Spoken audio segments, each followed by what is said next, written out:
So we're back with yet another Whizbang's Workshop card review with another crazy legendary. They are just throwing out these awesome designs left and right, and they're all so freaking nostalgic, cool characters, you know, classics from Hearthstone's past.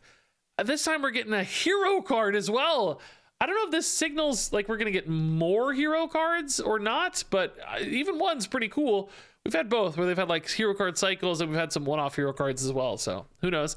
But this is the Headless Horseman for Death Knight, a 6 mana blood unholy combo, 5 armor, and battle cry. This has a rhyme, so be warned. Destroy the enemy minion with the most attack. Shuffle my head into your deck. You must get it back. Can't even read 2 sentences. And as you can see here, that is not just flavorful, that actually implies the action here. So it's going to remove you know, the big threat on your opponent's board. That's nice. You're also going to put the Horseman's Head into your deck. That is a 2 mana cast when drawn card, although let's read it in its poetic rhyming form here. When drawn, this casts and your enemy will cower. Imbue the souls of undead into your hero power. So basically the Horseman's Head is going to be a way for you to upgrade your hero power after you find it. It'll just automatically cast and upgrade your hero power. So the base version of the hero power is deal 3 damage with crushing brawn. My army shall be yours if my head is drawn. These are so clever. Pulsing Pumpkins is the upgraded version, as you can see. Deal 3 damage with crushing brawn. Discover an undead to serve as your pawn. So base level here is just deal 3 to any target. So that's pretty nice actually already, you know, clear off a little 3/3. Probably more often just send 3 to the dome because you want to kill the opponent. And then you've got Pulsing Pumpkins, which is also going to allow you to discover an undead as well. So you get some resource generation and you still get the 3 damage once you've drawn the Horseman's Head. And yeah, this is really cool, right? So number one, the Headless Horseman itself, not the most exciting play. It's basically an Asphyxiate for Death Knight, which is a 3 mana spell. You know, destroy the highest attack enemy minion. So, you know, you're kind of paying a lot for an Asphyxiate. You know, I guess you get 5 armor as a nice little bonus and a new hero power, of course. The hero power, again, pretty good, but nothing crazy, right? But then I compare it to the Reno hero card, of course, right? Which is the other hero card we have right now in Standard.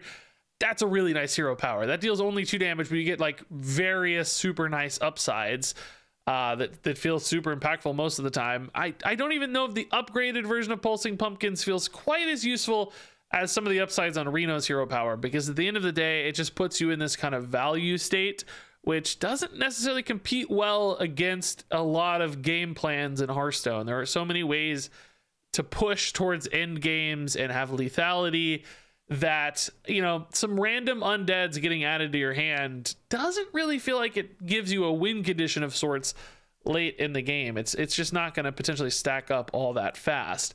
So that basically gives me some questions. Like, obviously, you know, Reno is a special case because you have to build a Reno deck around it. Obviously, this can go in any deck, so you know this could still be the top end of. We've actually seen some of this like hand buff hybrid stuff with the unholy and blood combination, trying to get some hand buffed undead things going on.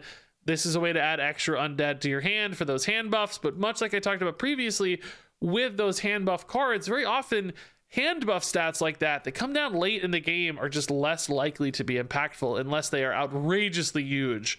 Like we see sometimes with like Lorthamar, you know, those can be big enough, but I don't know that turn 7, turn 8, stacking up some random undeads and then hand buffing the game is really going to be a win condition. You're still just ultimately dropping kind of passive blind stats while your opponent is weaving together some crazy machination that's going to kill you, right?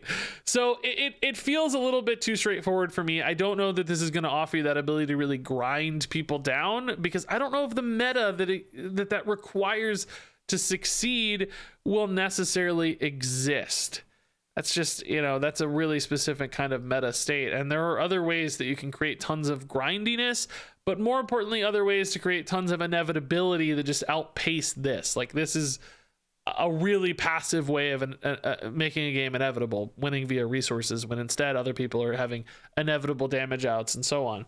So to me, like, you know, a few questions about this, right? It's that, okay, this is not the best turn 6 play probably, or 6 cost play. Hero power is fine, but not necessarily crazy upside either. It gets better once I find the head. How quickly am I finding the head? Like, there are ways to tutor it out, but is that even worth the trouble? Do you want to have to run another card to find this head? And then, of course, deck fit becomes a question as well when you've got these mixed rune types like this. Sometimes deck fit can be an issue. That may be more easily solved with some of the changes to core set and stuff. There might be some mixes that make sense. Maybe there's some kind of really control-y double blood Death Knight that doesn't mind having a hero card like this to generate some more top-end value. You know, it's one of those things where hero cards have historically found homes in decks. Like, they just kind of make sense. It's just good enough. I suspect that's still probably the case of the Headless Horseman. I don't mean to like trash it. I'm not saying it's garbage or anything. I think it'll find some homes here and there, but I don't think it's going to be the best play in mini turns. I don't think it's going to be the most exciting thing for you to do. Certainly not going to feel like a great win condition you're building towards. It might be kind of a bonus backup plan, if anything else, instead of like, you know, oh yes, I've got the Headless Horseman, I'm going to win the game. It's not really going to feel that way. It's going to be like, okay, I've got the Headless Horseman, let's keep this thing chugging. And for those reasons, I do have some concerns about how good it's going to feel and how often it's going to get played, because you do have to have an excuse to run certain blood combinations or rune combinations, and that could really hold this back. Headless Horseman is a 3-star card.